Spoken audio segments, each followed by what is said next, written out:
So second question, and this is really interesting because Matt Nelson, who's asked this question, Matt Nelson's from an organisation called It Takes a City, and that's actually down in Cambridge.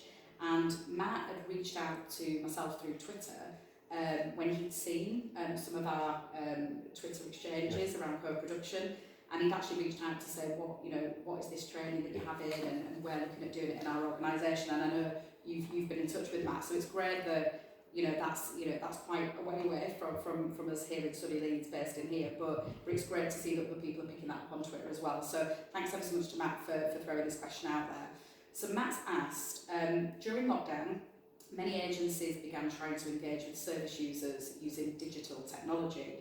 Unsurprisingly, the results were mixed, with issues around connectivity, access to the right kit and lack of digital skills. How can agencies use technology effectively without excluding those already isolated or disconnected? Yeah, that's become, I guess, one of our modern day problems and modern day issues, and whether it's around co-production or whether it's around day-to-day service delivery.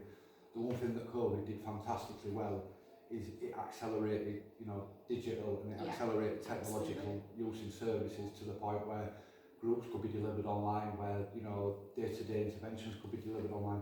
However, what I would ask was this, and it's the only question I would ask is, did all these agencies ask the people? Did they ask, is that what you want? I know from my previous experience in working in an organisation where I was tasked with the co-production of a certain project that would stop people having to repeat the story over and over and over again. All the evidence prior to that from professionals led to that it was going to be a digital solution, but when we got to doing the focused work with service users and people that were sleeping on the streets and stuff like that, it wasn't a digital solution, because their digital solutions a lot of the time it's money. So if they're walking around with an expensive phone, sometimes that's £100 in cash converters, and they readily admitted this. So the idea was that it was actually a paper-based solution that the service users came up with. So I would always ask, did they ask that question? Did the agencies ask the service users, the potential service users, the question of whether they wanted that as a solution? And if not, find some other way, whether it's reaching out via letter, whether it's reaching out via face-to-face contact. And that's exactly what co-production is, and that's where you miss that.